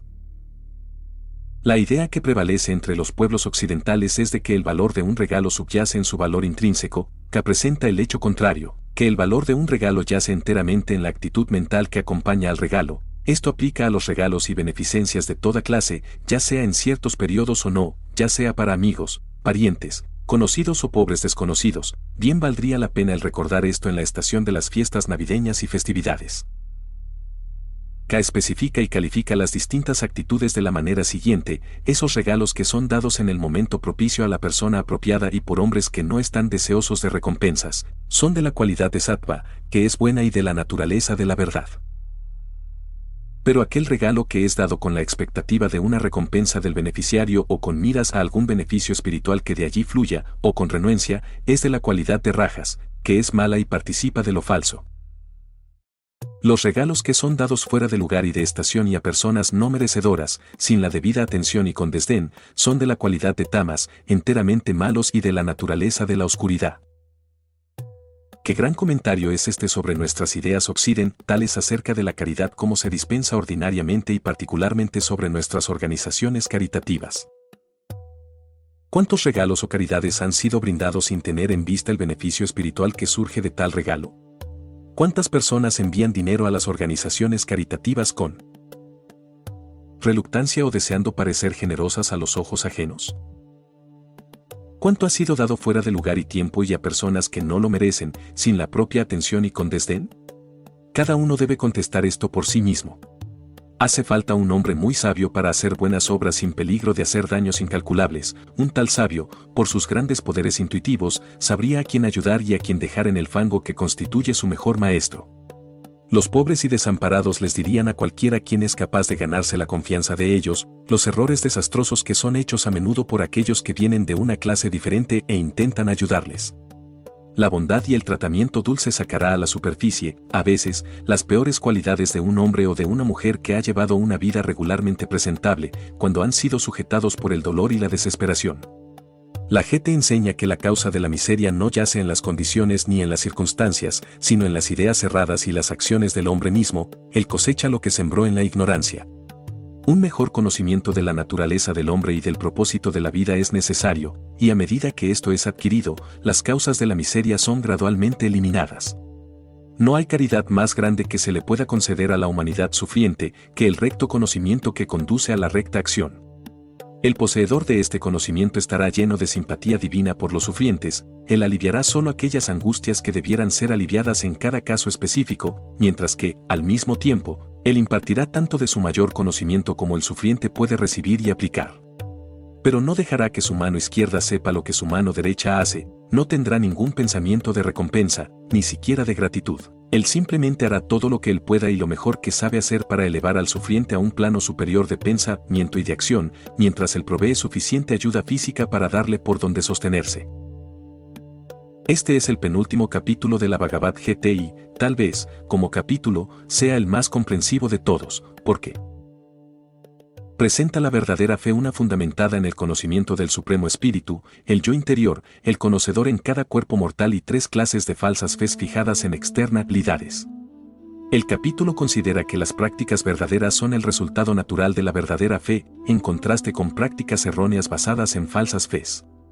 Y muestra claramente que la confianza espiritual puesta sobre cualquier ser, cosa o práctica externos, impide el recto conocimiento y el verdadero progreso y no puede fallar en traer sino resultados perjudiciales kármicos. El conocimiento de la acción por el yo de todo, el yo interno, es necesario en todo pensamiento, palabra y acción, aún en el mantenimiento de alimento para el cuerpo. Kan no prescribe ningún tipo particular de alimento, simplemente dice que lo mejor para cada uno es esa comida que aumenta sus días, el vigor y la fuerza, que mantiene a uno libre de enfermedad, la mente tranquila y satisfecha y que es sabroso, nutritivo, de beneficio permanente y congenial con el cuerpo, es eso que es atractivo a aquellos en quienes la cualidad de sattva prevalece. Hay muchas personas que han fijado su fe en un tipo particular de alimentos y que se empeñan en convertir a otros a esa particular clase de fe. Ellos, como los otros que fijan su fe sobre lo externo, son falsos piadosos de almas desatinadas. El asunto que se debate en este capítulo de la GT no es necesariamente el tipo de comida, sino más bien la adaptabilidad a cada caso particular, porque cuando todo está dicho y hecho, cada cuerpo extrae la clase de alimento que está de acuerdo a la naturaleza del poseedor del cuerpo, y esa naturaleza está sujeta al cambio desde adentro. La cosa principal a ser observada es mantener el cuerpo eficiente como un instrumento para el alma que lo habita, y esto por cualquier medio y cualquier alimento que sea necesario para ese propósito. Aquí, lo que a uno le gusta o le disgusta se deja a un lado, considerando solo el propósito del alma.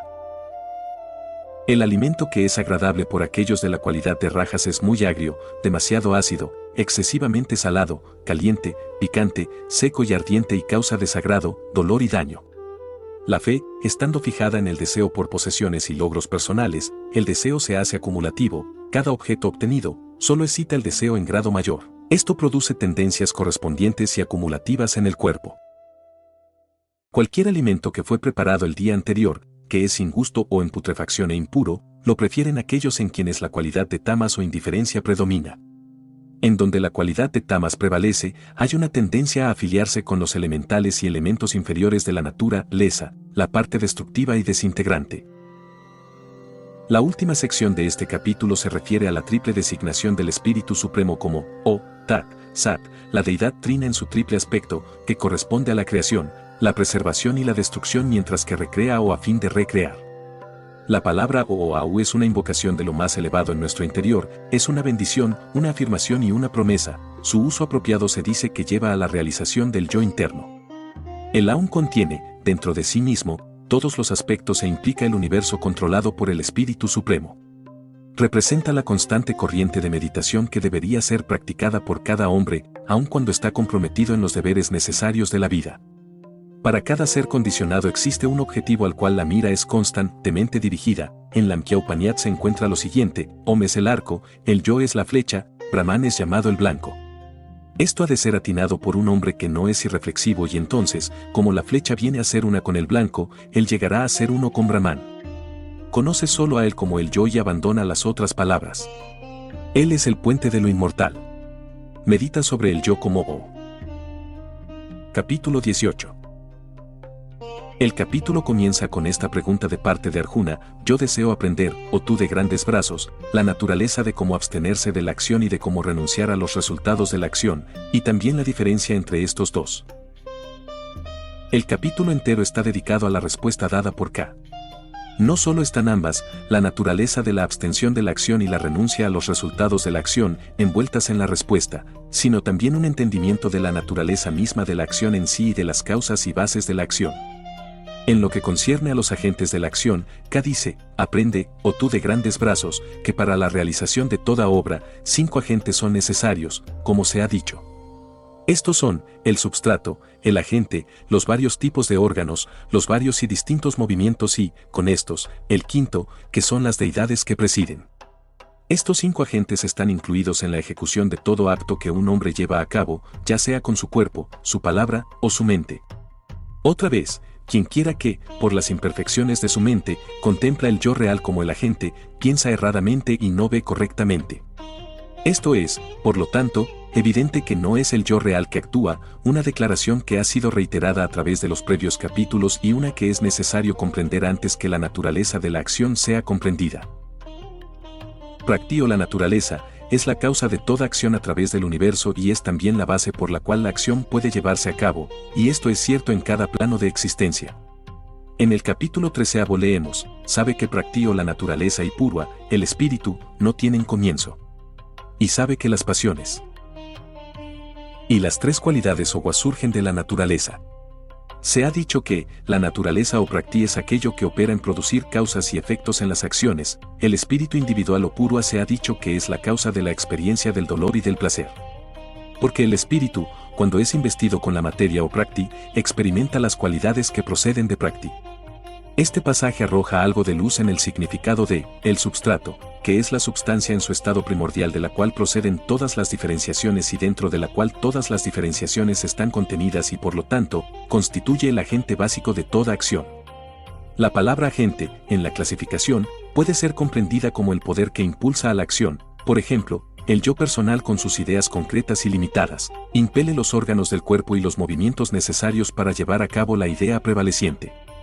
El quinto agente es llamado las deidades que presiden, término que puede ser explicado de esta manera: nuestros cuerpos están compuestos de pequeñas vidas de muchas clases diferentes, cada una de esas clases actúa solo en respuesta a impulsos particulares, cada clase actúa de acuerdo a su propia naturaleza y, como clase, constituye una jerarquía de seres, devas o divinidades. Se da por entendido, desde luego, que eso del cual emana todo poder de percibir o de causar la acción, es el yo de todo. Ese poder se particulariza, por así decirlo, en el yo individual que, en planos superiores, es el impulsador de acciones en esos planos. En el plano físico, el yo personal no es más que un aspecto temporal del yo individual. Este aspecto es llamado, a veces, el falso ego por razón de su ilusión. Es este yo personal que consciente o inconscientemente impulsa a la acción las vidas que hay en sus órganos corporales. Ahora podemos comprender mejor este pasaje del capítulo 5. El devoto que conoce la verdad divina piensa: yo nada hago, cuando estoy viendo, oyendo, tocando, oliendo, comiendo, moviéndome, durmiendo, respirando, y aun cuando hablo o cuando doy o tomo, abro o cierro los ojos. Él dice: los sentidos y los órganos se mueven por impulso natural hacia sus objetos apropiados. Punto. Se ha dicho que el yo ni actúa ni se actúa sobre él. Esto ha de ser cierto también del yo personal, porque, como dice el capítulo 13, el espíritu en el cuerpo es llamado Maesvara, el gran señor, el espectador, el amonestador, el sostenedor, el disfrutador y también el Paratman, el alma suprema. El yo o espíritu en el cuerpo es engañado por las 3 cualidades percibidas en la naturaleza, ya sea que le gusten o le disgusten, y se identifica con las acciones que ella induce. Aquel que ve que todas sus acciones son ejecutadas solo por la naturaleza y que el yo interior no es el actor, ve realmente. También se encuentra este pasaje: el sendero de la acción es oscuro. Aquel hombre que ve inacción en la acción y acción en la inacción, es sabio entre los hombres. Si nosotros reconstruimos nuestras ideas en lo que concierne a la acción como está indicado arriba, ello arrojará una nueva luz sobre la responsabilidad kármica, conectándonos más íntimamente con todos los yous, con todas las vidas pequeñas o grandes, y nos asistirá a una mejor realización de cómo actuar por y como el yo. Habiendo determinado, por lo menos hasta cierto punto, la naturaleza de la acción, hemos activado a ese grado lo que K llama el poder discernidor que es también llamado buddhi, conocimiento directo, el entendimiento más elevado, el poder de juicio de acuerdo a sus varios grados de actividad. Estos grados fluyen de la atracción a una u otra de las tres cualidades que se encuentran en la naturaleza y se les describe de la manera siguiente: el poder discernidor que sabe cómo comenzar y renunciar, lo que debería y no debería ser hecho, lo que debería y no debería ser temido, lo que ata y lo que libera al alma, eso es de la cualidad de sattva. Ese discernimiento, o hijo de PTH, que no sabe enteramente lo que ha de hacerse y no ha de hacerse, lo que debía temerse y lo que no, eso es de la cualidad de rajas, hija de la pasión. Ese poder discriminante que está envuelto en la oscuridad, que confunde lo incorrecto con lo recto y todas las cosas contrarias. A su verdadera intención y significado, es de la cualidad oscura de tamas. Y con ese poder discernidor, también debe haber el poder de la determinación. Porque, a menos que no seamos constantes en la devoción a la vida suprema y al ideal de una vida consciente en espíritu y no en la materia, pues seríamos desleales a lo mejor que conocemos. Pues, habiendo alcanzado el poder de discernir y al habernos mostrado el sendero que es particularmente nuestro, deberíamos poner de lado toda otra consideración que tiende a distraernos de ello. Deberíamos de cultivar y practicar ese poder de determinación que sostiene la cohesión del hombre que, por la devoción, controla cada movimiento de la mente, de la respiración, de los sentidos y de los órganos. Esto, como el capítulo dice, participa de la cualidad de sattva, eso es, el instrumento completo es usado solo para lo mejor y el más elevado propósito. El poder de determinación puede existir sin el más alto poder de discernimiento, como en el caso de quien, buscando los frutos de la acción, aprecia el deber, el placer y el bienestar desde el punto de vista del deseo o rajas, o en el hombre de una capacidad pequeña que permanece firme en el letargo, en el miedo, en el dolor, en la vanidad y la imprudencia, atrapado por la cualidad tamásica. Si es que hemos determinado por nosotros la naturaleza de la acción, el objeto del discernimiento verdadero y la determinación que es armónica en pensamiento, voluntad y sentimiento, como también una acción conforme a nuestra determinación, solo hubiéramos podido hacerlo a través de ese algo que es la sabiduría que percibe en toda la naturaleza un solo principio, indivisible e incorruptible, no separado en los objetos que se ven separados y que es de la cualidad de sattva. Eso es el incambiable yo interno, que, si seguimos las líneas de nuestra determinación, llegaremos a una más y más profunda realización del mismo. No puede haber realización del yo en esa clase de conocimiento, que percibe muchos y diferentes principios como se presenta en el mundo de las criaturas, o en ese conocimiento que no tiene ningún valor, es limitado y adherido a un solo objeto como si fuera la totalidad entera, que no ve la causa verdadera de la existencia. Todos nuestros pensamientos dan lugar a acciones entre las vidas que componen nuestro instrumento astrofísico y, como nunca cesamos de pensar, la acción continúa siempre, porque, como a menudo se dice, el pensamiento es el verdadero plano de acción. Aun cuando no estemos contemplando ningún acto corporal inmediato, nosotros podemos, por nuestros pensamientos, acumular una tendencia en las vidas de nuestro instrumento que eventualmente resultarán en acciones externas donde quiera que las condiciones favorables lo permitan, y caeremos víctimas de nuestra falta de discernimiento y de constancia, así como también envolveremos a otros en nuestro destino. Escucha, ahora, cuáles son estas tres clases de placer de las cuales manan la felicidad por hábito y mediante las cuales el dolor termina. Nosotros podemos obtener alguna comprensión de estas sentencias si consideramos que, cuando alguna meta u objeto deseado ardientemente es buscado y encontrado, nos da felicidad al principio y, con ello, el dolor de no poderlo lograr cesa. Pero la felicidad no permanece la misma, se resuelve en satisfacción y hábito, hasta que este último viene a ser aburridor y otra meta u objeto es buscado. Aquello que al comienzo es como veneno y que al final es como el agua de vida y que surge de una comprensión purificada, se declara que es de la cualidad de sattva. La búsqueda de los deseos trae un comienzo de dulzura y un final de amargura, el placer ganado de la vagancia, el descuido y la indiferencia atonta el alma. El emanciparse del deseo o del descuido y de la indiferencia es, al principio, como veneno, pero con un entendimiento purificado se convierte en el agua de vida. La declaración que no hay criatura sobre la tierra ni entre las huestes del cielo que esté libre de estas tres cualidades que surgen de la naturaleza, nos señala el hecho de que las tres cualidades existen en cada plano de ser. Las rígidas castas hereditarias de la India actual no son las que se mencionan aquí como brahmanes, kshatriyas, vaisyas y dras de este capítulo. En el pasado, antes que la antigua enseñanza fuera materializada, el matrimonio era un contrato sagrado y religioso. La vida de familia era entendida y conducida como para proveer un ambiente apropiado para los egos de la misma naturaleza que la familia, a lo largo de líneas espirituales, psíquicas y de otra índole. Entonces, existían castas naturales en donde todas las líneas de herencias convergían. En estos días de degeneración las castas están mezcladas y hay aquellos que nacen en castas cuya naturaleza no conforma a la casta original, cuyo nombre y privilegios ellos toman y abusan. Sin embargo, las castas existen por todas partes, pero la posición social o la condición física ya no las distinguen. En todos los países del presente hay aquellos en alta posición y poder que, por naturaleza, son Dras y muchos que son brahmanes por naturaleza, sin embargo, están más bajos en nuestra escala social porque este es el Kali Yuga, cuando los poderes de la oscuridad están en ascenso. Las castas antiguas ejecutaban sus deberes que eran el resultado de sus muchas naturalezas y eran así reconocidos por todos. No había orgullo de casta ni celos y existía una comunidad ideal de mutua ayuda. Por lo tanto, los deberes de las castas estaban determinados por las cualidades que predominaban en cada uno. Los hombres, siendo contentos y devotos a sus propios deberes, aquello por lo cual su naturaleza los hace aptos, logran la perfección. Sí, en todo cuanto él hace, un hombre hace ofrendas al Ser Supremo que es la fuente de las obras de todo y por quien el universo fue desplegado, él obtiene así la perfección. La ejecución de los deberes de la vocación particular propia de un hombre, aunque carezca de excelencia, es mejor que hacer el deber de otro, no importa cuán bien ejecutado sea, y aquel que llena los deberes que la naturaleza exige, no incurre en el pecado.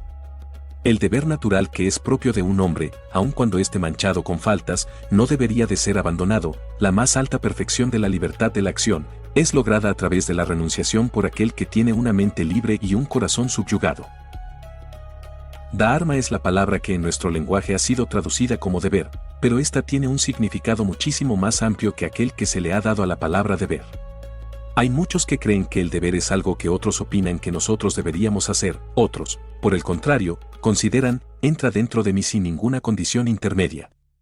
Y aún el hombre que está siempre envuelto en la acción logrará, por mi favor, la eterna e incorruptible morada, si pone su confianza solamente en mí, y si, con actitud de suficiencia dijeras, yo no lucharé, tal determinación probaría ser vana, porque los principios de tu naturaleza te impulsarían a comprometerte.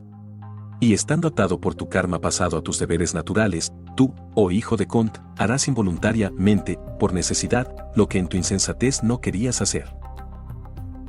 Allí habita, en el corazón de cada criatura, oh Arjuna, el maestro, Vara, que, por su poder divino, hace que todas las cosas y las criaturas giren sobre la rueda universal del tiempo. Busca refugio solo en él, oh hijo de Bharata, con toda tu alma, por su gracia obtendrás la suprema felicidad, la eterna morada.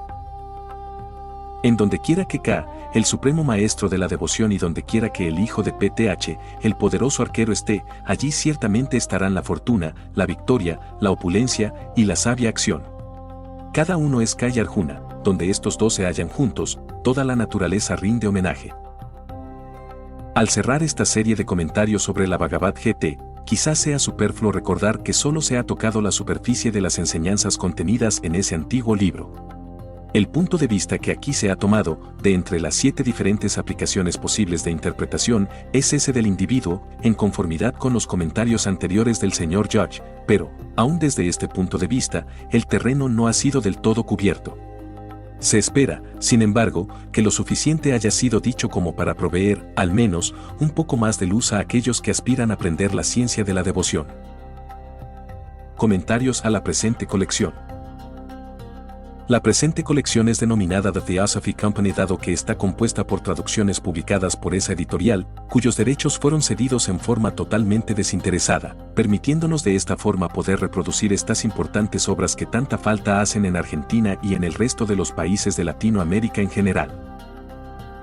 The Theosophy Company es una corporación sin fines de lucro, fundada y dirigida por integrantes de la LUT, Logia Unida de Teósofos, que aparte de haber mantenido la publicación de la literatura teosófica en inglés, ha realizado, y realiza en la actualidad, un formidable trabajo traduciendo y publicando una gran cantidad de textos esenciales en castellano, muchos de ellos traducidos por primera vez a nuestro idioma.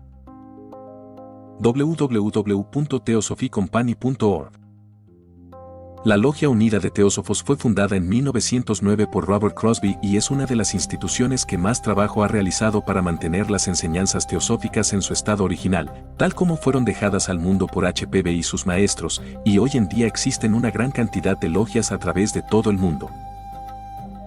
Para contactar al grupo hispano de la LUT ubicado en Los Ángeles, California, dirigirse a calle Oteo Sophie Hall 245 West 33rd Street, La CIA 90007, USA, al teléfono 001-213-748-7244. Esta colección, siendo una colaboración entre The Theosophy Company, dirigida por integrantes de la LUT, y Hesperia Editorial Teosófica, dirigida por integrantes del Centro de Estudios de la Teosofía Original, demuestra una vez más la enorme ventaja que sacan los estudiantes de teosofía cuando existe una cooperación fraternal entre las distintas instituciones, grupos, logias o centros que pertenecen al movimiento teosófico.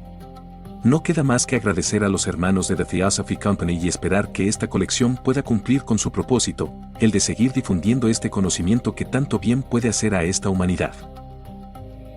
www.teosofiaoriginal.com.ar contacto@teosofiaoriginal.com.ar. La sabiduría no tiene precio, pero su valor es incalculable, sin embargo la ignorancia tiene costos inimaginables. En dolor y en miserias. A veces insuperables. Anónimo. www.theosophyoriginal.com.ar. Este libro terminó de imprimirse en agosto del año 2016 en la imprenta Ya, con una tirada de 200 ejemplares.